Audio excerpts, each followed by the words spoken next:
Good morning, boys and girls. Welcome to your maths lesson today. Today, we are learning to use the formal written algorithm with trading to record subtraction calculations. So we're looking at subtraction this week, and we're going to be using the formal written algorithm. Okay, that is the strategy that we are going to be learning today and working on. You know that we always revise and go back on looking at different strategies because there is a lot of different strategies that we can use when solving mathematical problems. And it's really important that we build up our ability and our strategy bank when working on mathematical problems. So the subtraction algorithm. The subtraction algorithm is a standard written way to subtract one number from the other. It allows you to borrow from digits or numbers in a larger place value column. The subtraction algorithm is a series of mini subtraction problems that help solve a larger problem. So this is where our understanding of place value is very important. You know that I tell you that all the time. The better we understand our place value, the easier our mathematical problem solving will be. So we need to have that really good understanding of place value. We are looking at today is when we're setting up our algorithms that we need to be able to know when we need to trade or borrow. So these are two words that you might hear different teachers use when they're teaching the subtraction algorithm. So trading and borrowing. Borrowing is an important part of the subtraction algorithm. So we're going to have a look at the number 23. So you can see over here on my screen, we've got 23 broken up into our tens and our ones. 23 is made up of two lots of 10 and three single ones. Now, if we want to take 6 ones away from 23, and we've set this out, we can't do that. You can't take 6 ones away from 3 ones. Okay, so this lets us know that we now need to borrow or we need to trade. We need to take some from the next column, the larger place value column, okay? So if you have a now look at my screen now, I've used my tens column and I've taken a lot of 10, okay? I now have 1 10 and 13 ones. Remember, this still combines to make the number 23, okay? So now that I have taken the 10 and I've added it to my ones, I now have 13. We can take 6 away from 13, okay? Because we've got 13 ones. I can take away 6 of them, okay? Now, how many ones do we have now? There are 7 ones left. Okay, so my answer left over, I have 10 left over in my tens column and I now have 7 ones. So my number, okay, is 17. My answer is 17. That is borrowing, okay? So that's trading and borrowing. And that's what happens when we do have a lower number that we need to take away from a higher number. We need to borrow or trade. Now we are going to have a look at the algorithm right now.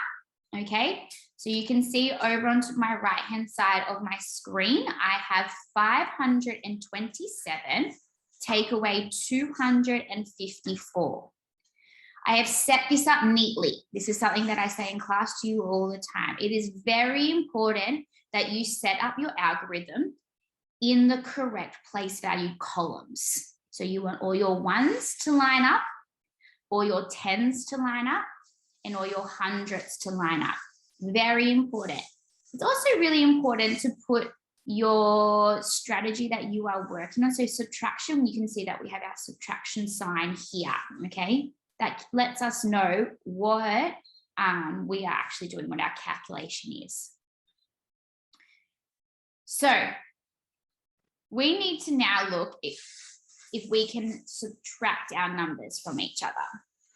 Now, we always know, no matter what it is, if we're plussing or minusing, subtracting or adding, we need to start in the ones column. So if you come over to my ones column, you can see that I have 7 take away 4. or 7 minus 4, okay, or 7 subtracting 4. Can I do that? Now, sorry, there was a bit of technical difficulty we just had just then. What we was looking at is we were looking at if we can take 4 away from 7. We can do that. So I want you to have a look now at what I've done. Because the larger number was at the top, okay, that is the largest value, and we're taking the little smaller value underneath. So we're taking the underneath number away. My answer is 3, okay, because I know that 4 and 3 added together equals 7, okay, and I've popped that number 3 down under my line, okay. Now we move on to the tens column. So that's 3 ones. We're moving on to our tens column. So I want you to have a look at my tens column. Now I have 2 on the top and 5 underneath, okay? 2 minus 5. Can I do that? 2 minus 5. I want you to have a think about that. I can't, okay? I can't take that away because I've only got 2 lots of 10, all right? We need to borrow. So this means we need to trade and we need to borrow. Now we're gonna have a look at the column next to it, our hundreds column, okay? There is 500s and you can see I'm going to take 100 away from that. So I'm going to take 1 away from 5. My new number is 4. And I'm going to add that to my tens column, okay? So you can see that I've crossed out the 5. I now make it 4. Now I can solve it by adding that 1 to my tens column. When I do this, all right, I'm going to make my 2 into a 12, okay? So you can see that I've now made it a 12. Now I can take 5 away from 12, and that is my answer is 7. So I've put my 7 underneath there, okay? Because we can take 5 away from 12. We definitely can do that. Now we move on to the hundreds. So we've done our 1 column, our tens column, and our hundreds column.